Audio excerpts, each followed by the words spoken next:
Just shut up. Shut up. Hey, what do you got going on over there? What's in there? What's in the box? What is that? What's in the box? What's in the box?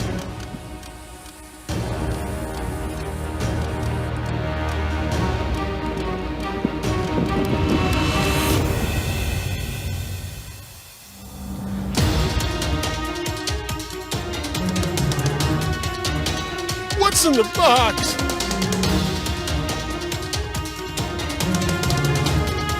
What's in the box? Right, okay folks, welcome to another video.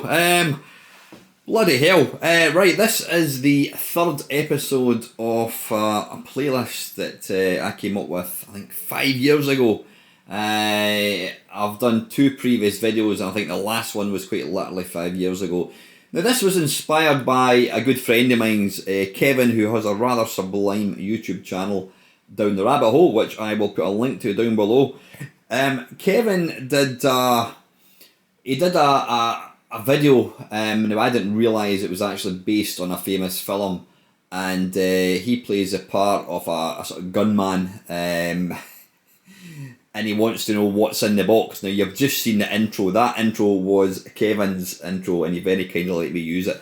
And the purpose of this video is quite literally what is in the box. I have got about 10 plastic boxes, like most kind of retro collector gamer type people of a certain age. We have way too much shite gaming related, and we just quite simply don't have the space to have everything put out. So I thought for fun I would go through a box and just quite literally see what is in it. So I'm going to move this box over here. Oh, there's my phone. I'll just park him there. Now, apologies about the video cam movement, you know, but anyway. Right, what is in the box? Complete random. Nuka-Cola Fallout. What the hell is this? A card holder. I think my daughter got this from, was it one of these loot box things that you could buy at Comic-Con? Yeah. No idea, no interested. Right, this looks more interesting. I told you it was completely random. We have a light gun for the Sega Dreamcast. Now, I've actually got my, what do you call it, Dreamcast connected up to a CRT, so I could actually use this. Actually, quite a good gun, yeah, I mean, it's an official Dreamcast gun. Yeah, quite weighty, quite heavy. You obviously put the memory card thing in there. But that's actually pretty good. I'll let you maybe give this a go, get it wired up. Yeah, there we go. So yeah, I've got that. Next, we have this, and it's called the ComCon. Now, I've got to thank a special friend who is sadly no longer with us, my mate Tony. Tony was a fellow Scot. He was known as Rex Fiend, or Rex, on the intraweb. Now, Rex sadly passed away with cancer, I reckon about 10 years ago. It was a long time. Now, Rex was one of the kindest, most generous people I ever knew, and he knew that I liked kind of old systems. I liked to kind of collect them and, you know, play with them, etc. And he told me to come to the house. He says, look, take this stuff away, and, you know, he gave me his ZX81, and he gave me this. And what this is, this plugs into the back of Spectrum, you'll see there. And it allows you to map keys. So if you've got a key only game that say uses W to move left, you plug the wire into W, you basically plug these wires in, and then you'll see at the top there, there's a joystick, which means you can then plug the joystick into that, which effectively means that you can play any game that only uses keys. You can use a joystick on it. It actually reminds me of one of these early telephone exchange things where you had to phone the operator and they would unplug wires and plug them back in. So it looks it looks ridiculous. I've never tried it. You know, let's have a look. What does it say in the back? Hockey's Mill, Ludlow. Oh, there you go. Bloody Ludlow. That's the home of Zap. Ludlow, wow. Frell Limited, 1 Hockey's Mill. Thameside, Ludlow, Shropshire, SY8 1PG. And see, we got a phone number. There you go. This has got a bit of history attached to it, has it not, folks? So yeah, this is the ComCon, and this would work on the ZX Spectrum. So you can sit over there. Next thing we have is a power pack, a PSU. I think, is this a Spectrum one, a ZX Spectrum, or is this possibly a ZX81? I'm not entirely sure.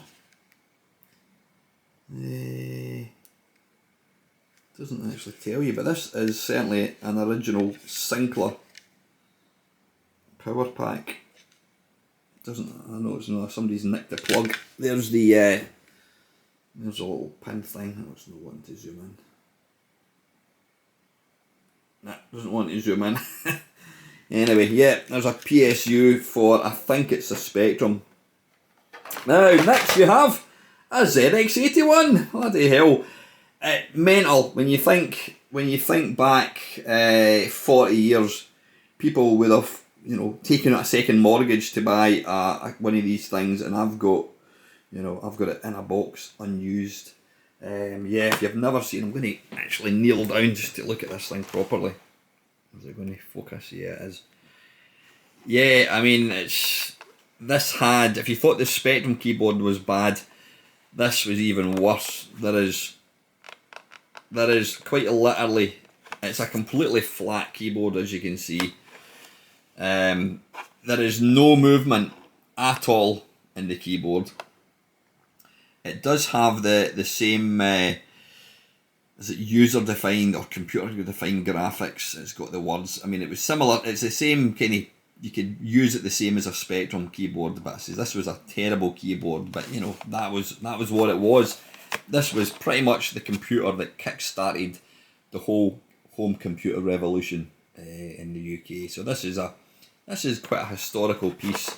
On the back, there is not an awful lot. In fact, bloody hell.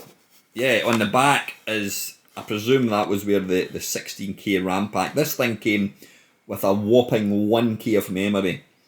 You could get a 16K expansion pack which plugged into the back. On the side there is the TV out, which is the old composite, not composite, was it RF, I think they called it. You've got the ear microphone, that was for plugging a tape recorder in, and then you've got your 9-volt DC. So yeah, there's a ZX81, and if one's not enough, here's a second one. Yeah, I don't even know if these things work, no idea. So I've got 2 ZX81s. Right, what else have we got? Star Wars Millennium Falcon bottle opener. Yeah, I'm assuming this must have come from one of these loot crate things. Brand new. It might be worth a fortune, you never know. Yeah. And another thing which I think probably came from a loot crate is Skyrim Elder Scrolls 5.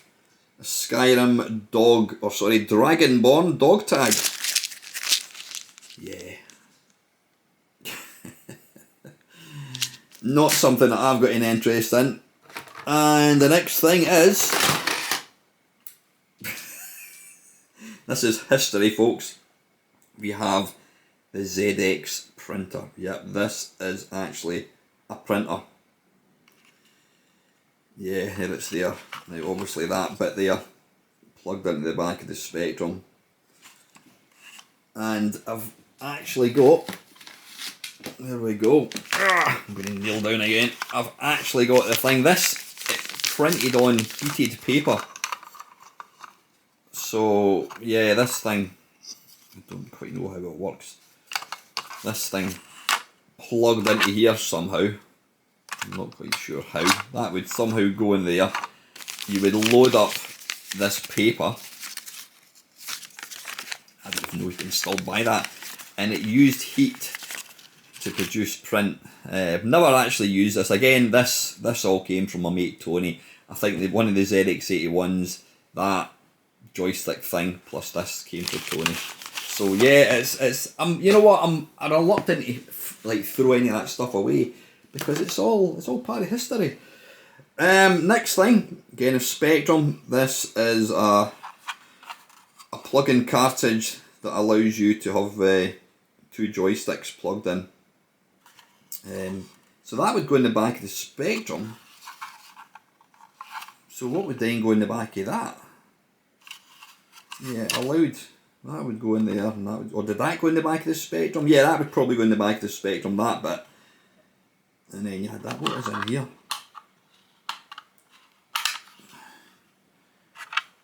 Ah, did that?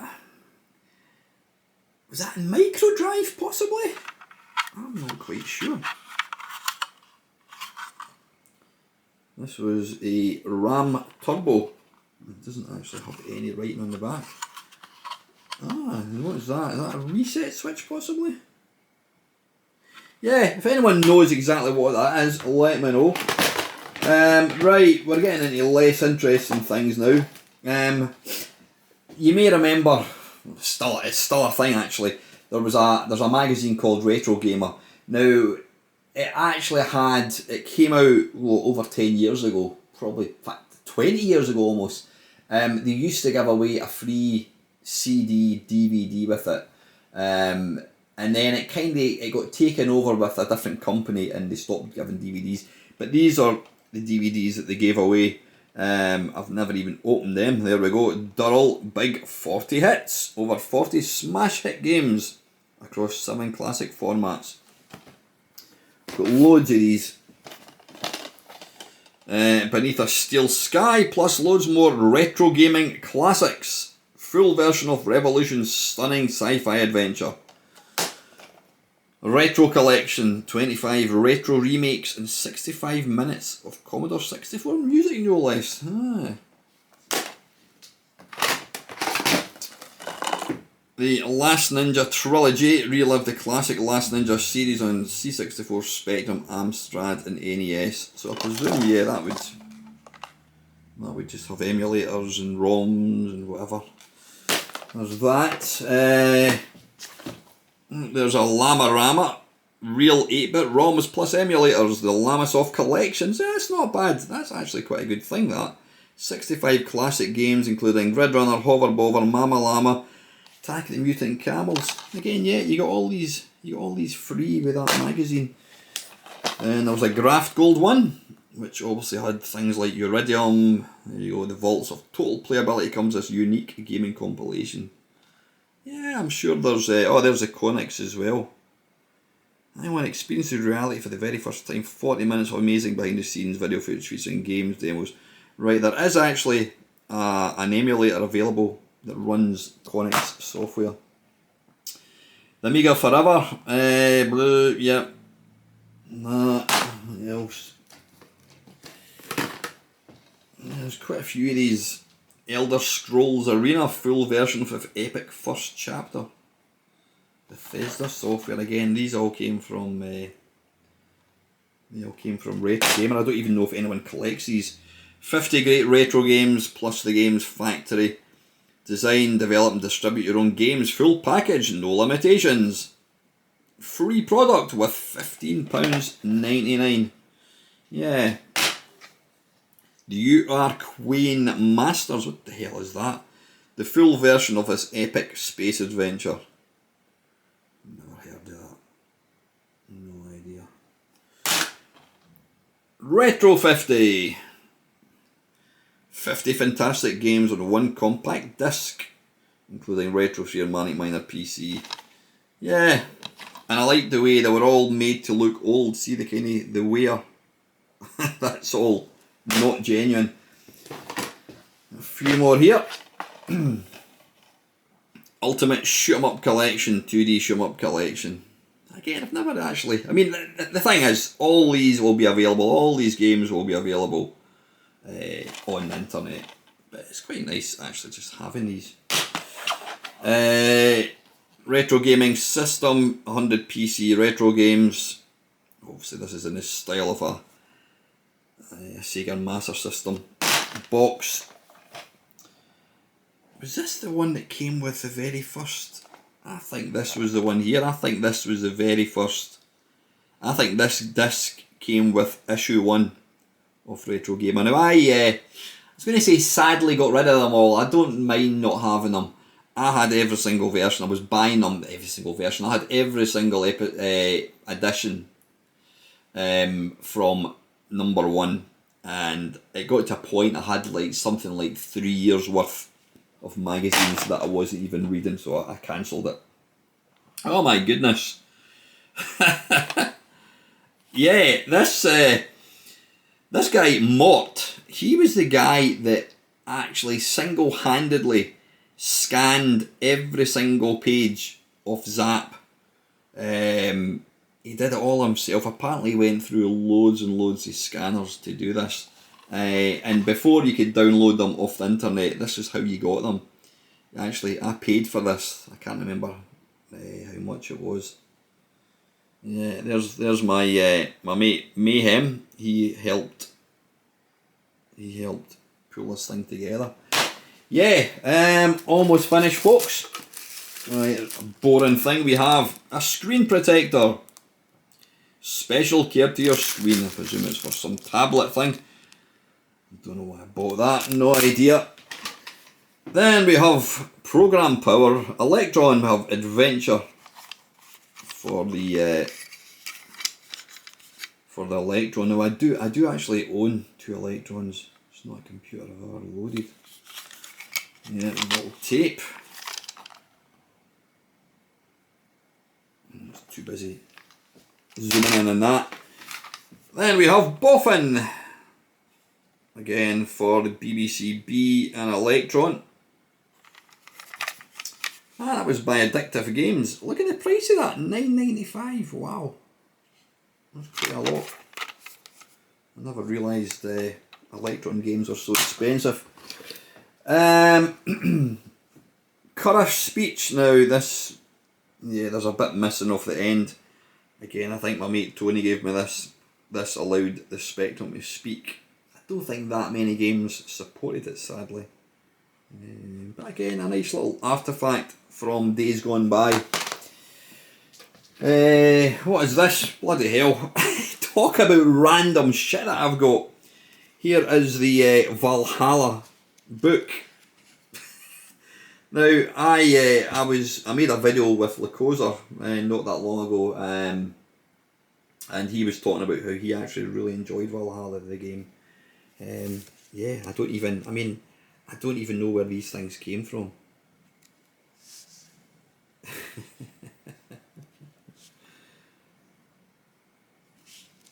Again, it's all... This is what we're talking about. You know, yeah, back then you got manuals, you got box art, instructions. Nowadays you get a box with, in some cases, a game code, a download code, and that is it. So yeah, there we go, Valhalla. And the last, well, there's 3 things left. I'm not even going to bother taking out the last. This is the last one. We have Ridge Racer for the PSP. Yep. Any kids less than 20 years old, this was actually how you put this. You actually put this in. It was a mini little kind of CD thing. Yeah, and it never really took off, I don't think. It was quite kind of clunky. But this is what your PSP used to use. So that was Ridge Racer. And what is this? Jackass the game. Really? I can't actually think of a worse game than a game based on Jackass. Yeah, the whole purpose of Jackass is seeing live real people getting hurt and playing a game. Yeah. And the very last thing, folks, is this. A PlayStation 2. I said I wasn't going to lift it out. I will. Yeah. I don't even know if this works. Mental, yeah, weighs a bloody ton. So that is it, folks, and apart from some bits of dust, no dead insects or anything, that is it. So that is another episode of What's in the Box. Give me your feedback, let me know if you want more of these, because I've got about another 10 boxes that I can go through. Yeah, give me your feedback, folks. And again, massive thanks to Kev for allowing the use of the rather spectacular What's in the Box intro. As always, folks, thank you very much for watching.